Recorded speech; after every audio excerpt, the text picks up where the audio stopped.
Hello everyone, আসসালামু আলাইকুম সবাইকে। আপনারা সবাই কেমন আছেন অবশ্যই বলে যাবেন। আলহামদুলিল্লাহ আমরা ভালো আছি।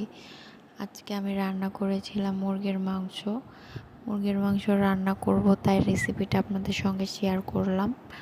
অনেকে অনেকভাবে রান্না করে, আমি এভাবে রান্না করি। আমি তেলের ভিতরে 2টা তেজপাতা দিয়ে দিয়েছিলাম যাতে তেজপাতার ফ্লেভারটা বেরিয়ে যায়। তারপরে আমি পেঁয়াজ দিয়ে দিই। পেঁয়াজ দেওয়ার পরে তাকে নাড়তে থাকি পেঁয়াজি কালার না হওয়া পর্যন্ত। পেঁয়াজটা অবশ্যই বাদামি কালার হওয়া পর্যন্ত আপনারা অপেক্ষা করবেন।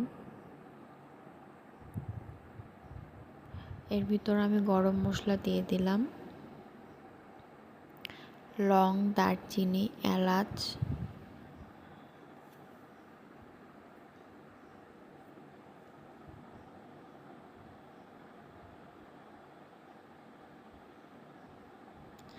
আবার নেড়ে নিব।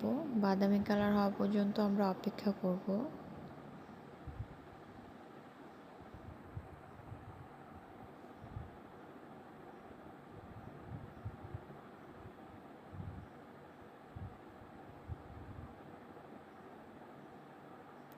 বাদামি কালার হয়ে গেছে। এর ভিতরে লবণ দিয়ে দিলাম,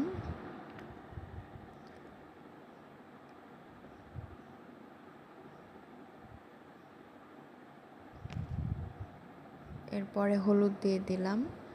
আস্তে আস্তে সব মশলাগুলো দিতে হবে। তারপরে এটাতে আমি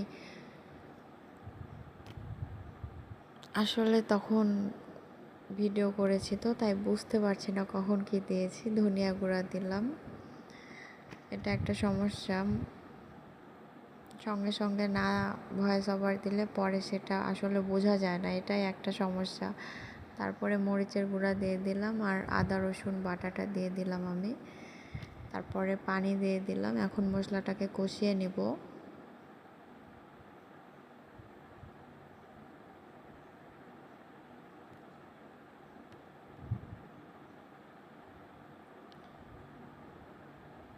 তারপরে আমি দিয়ে দিলাম কয়েকটি কাঁচা মরিচ।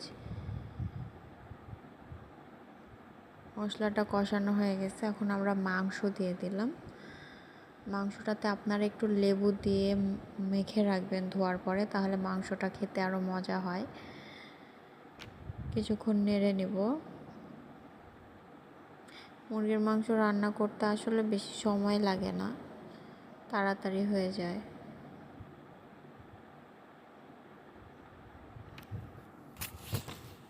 ভালোভাবে কষিয়ে নেবেন।